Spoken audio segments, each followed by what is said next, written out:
Did you just call on me? I did. Oh, thank you.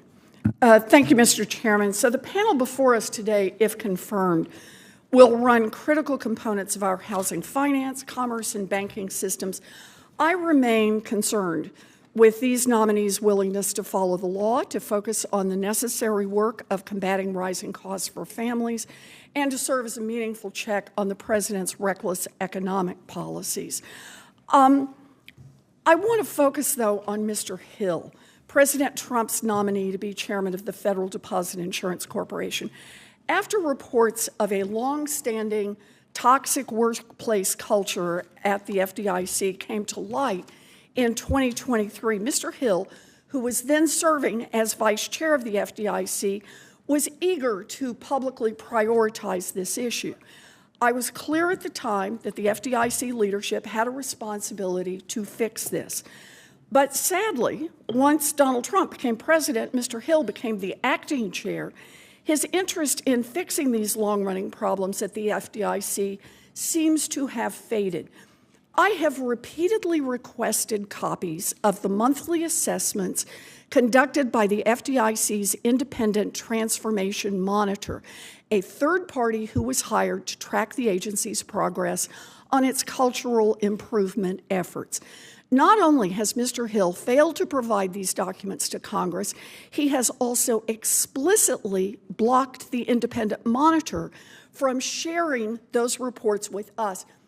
Our job is oversight, and regardless of party, a candidate who is openly refusing to share information with members of the Senate Banking Committee should not be confirmed. It turns out we were able to get a hold of some of these reports anyway, and it becomes clear why he wanted to hide them. The reports are abysmal. The independent monitor found that parts of FDIC's action plan to resolve its cultural problems had been nullified by President Trump's policies. It found that, quote, the manner in which the FDIC communicates progress to FDIC staff causes confusions and is, at times, inaccurate.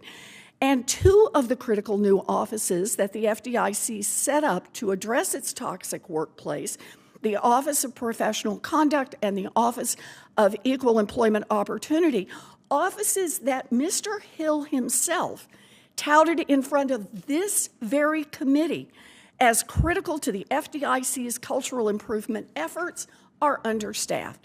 We now also have data that validates the independent monitor's concern that these offices are understaffed. Mr. Hill slashed the staffing levels of the Office of Professional Conduct, which investigates and takes disciplinary action against harassment complaints, by 30%.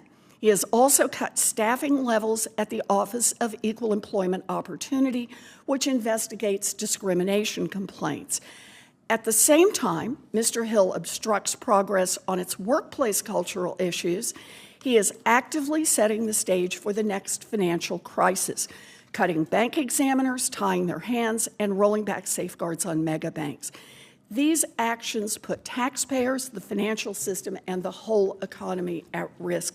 Look, I will say it again. We may not all share the same views on what people should be doing, but at a minimum, we ought to have access to the information and the reports that these agencies are generating. And I feel very frustrated that we're talking about advancing a candidate who has refused for months now to give at least the ranking member of this committee access to those reports. Thank you, Mr. Chairman.